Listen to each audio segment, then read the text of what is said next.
Hi friends, welcome back to my channel. So ఇవాళ అనుకోకుండా మా ఇంటికి ఒక గెస్ట్ వచ్చారనమాట. సో చూడండి ఎంత క్యూట్గా ఉందో. సో రాగానే దీనికి కొంచెం స్నానం చేపించేసాను అనమాట.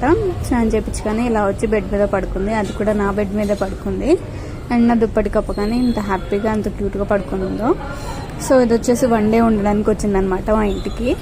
అండ్ చూడండి ఎంతో క్యూట్గా పడుకుందో. సో స్నానం చేపించగానే ఇలా పడుకుంది. సో పడుకొని 1 గంట తర్వాత దానికి ఆకలేసిందేమో పాపం, లేచి తినడం స్టార్ట్ చేసింది. ఇంకా వెతుకుతా ఉంటే ఇక పెడిగ్రూ దాని పెడిగ్రూ కొంచెం నీళ్ళలో కలిపేసి ఇచ్చేసాము. అది కొంచెం మెత్తగా అయిపోగానే దాన్ని తింటా ఉంది.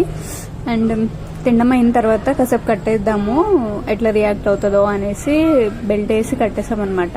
సో కట్టేగానే ఇట్లా రియాక్ట్ అయింది. వెళ్ళి మా సామిగాడిని గెలుపుతా ఉంది.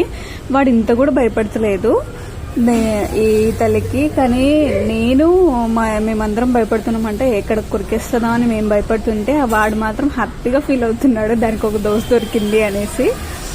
సో అది కొరికేస్తుందేమో అనేసి నేను పక్కకి జరిపేసాను అనమాట. అయినా చూడండి అది ఎట్లా ఎదుగుతుందో మా సామిగాడిని.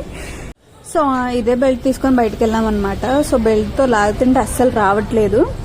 నేను నడవను అనేసి అంటుంది. అండ్ అట్లా వదిలేస్తే వెది కుక్కలు ఉంటే కచ్చేస్తాయి కదా, పైగా చిన్నపిల్ల అనేసి ఇట్లా నేను ఎత్తుకున్నాను అనమాట. చూడండి చిన్నపిల్లలాగా ఎంత బాగా పడుకుందో నా దగ్గర. సో ఇలా బయటికి వెళ్ళి వచ్చేసిన తర్వాత ఇంకా పడుకుందాం అనేసి అనుకుంటే నా దగ్గరకు వచ్చి ఇట్లా పడుకుంది. చూడండి ఎంత క్యూట్గా పడుకుందో. సో దీని డే ఇలా అయిపోయింది అనమాట మాతో. Thanks for watching guys.